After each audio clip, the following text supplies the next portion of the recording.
Hi, students. I just wanted to take a moment to explain that Week 1 HIT project assignment part 1. And I want to make sure that everybody understands what exactly they need to be looking at for this particular assignment. So here, the first thing you want to do is you want to click on the links to the project checklist.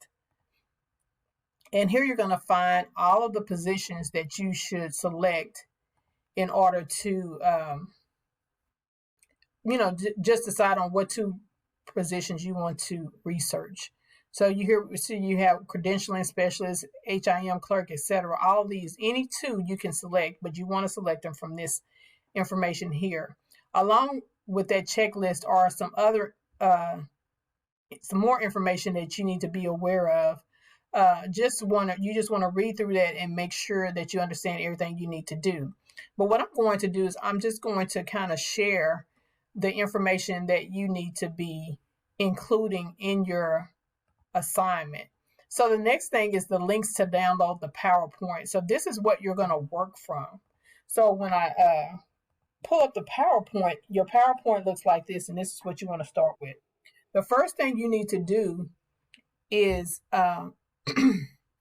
you want to click on design, and you want to select the background design, and that can be anything that you want. And I'm just gonna, you can get better designs than this depending on how updated your system is. But you want to first pick that background design, and that's because your background design will determine like your font and different things like that. And if you go through and complete your project slides before you add the background design, it may throw off some of your words or your information.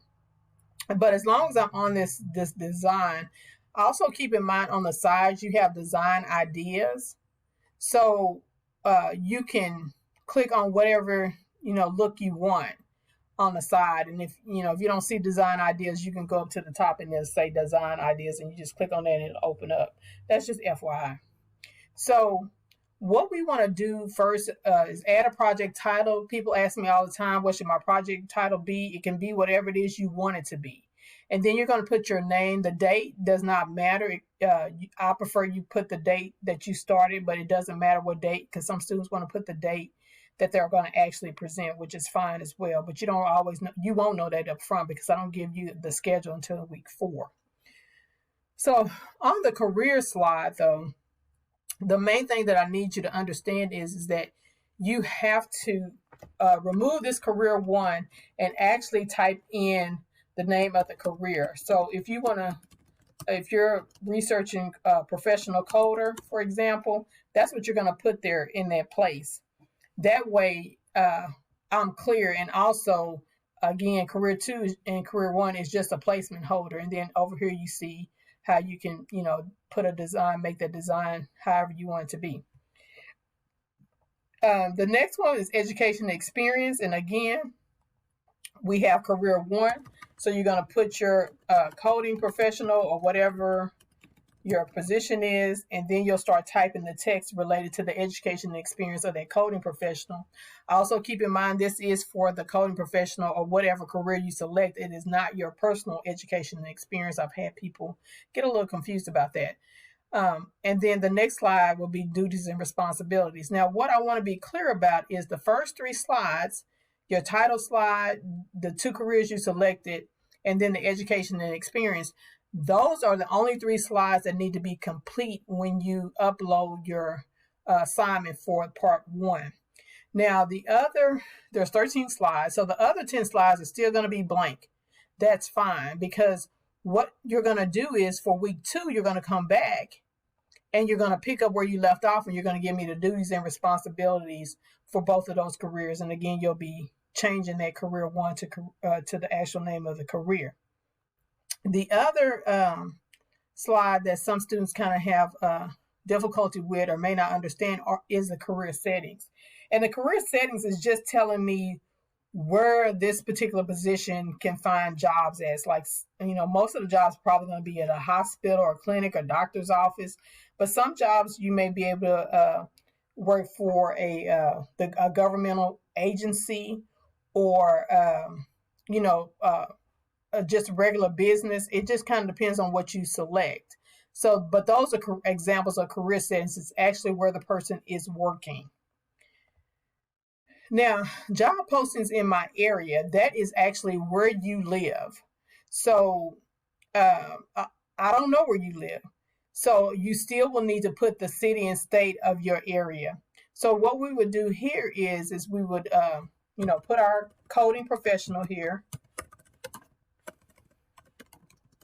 If I can spell. And then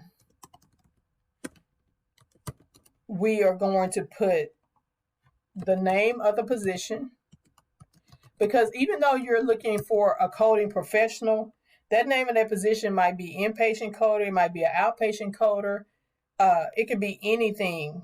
So you want to put the name of the position, and then you want to put the name of the organization, and that is who is doing the hiring for that position. And then you want to put the city and state. Now, sometimes I have students who say that the position is remote, and in some cases that may be. I mean, you may find a remote position, but generally that remote position has some type of city and state affiliated with it. So just kind of look for that if you can. Now, if they have remote position posted and they don't have anything else, then you can go ahead and put remote, but that's not really what I'm expecting. So we just be sure that you're looking for that. And if, like I said, if they don't provide it, that's one thing. Now, for the job postings in the United States, for this one, you're going to have to pick what cities or what states you want to search in. So when you go to your search engine for jobs like Indeed.com or whatever search engine you're using, you're going to have to put in a state. So if you're interested maybe in working in California, you just want to see, what they have going on over there, or in Florida or some other state, that's what you're going to search for. And again, you're going to put, the name of the position, if it's, inpatient coder, and the name of the organization, and the city and state. And that's all you need to put for this particular one. Now, of course, you can look for as many jobs as you want to. It doesn't just have to be one. But you want to make sure that this is the information that you have. You don't have to go back and tell me about the education and experience, the job requirements, or anything like that, because we already talked about that early on in your presentation. So you don't need to duplicate that information. So don't waste your time trying to put that information on there. And then the other slide that I want to talk about is the conclusion, because some people are a little bit confused about that. But basically, the conclusion is just a wrap up of what you talked about. It can be a wrap up of what you learned from this experience. It's up to you, but you're just concluding, just pulling everything together for the most part. And then your reference slide, this slide you really need to be working on as you are completing your project, because you're going to be, researching information along the way. So it's best to, when you do slide 3, for example, you probably want to go ahead and use add whatever references you use on your reference page. So you're going to use a APA style formatting and put, the name of that source that you found that information on.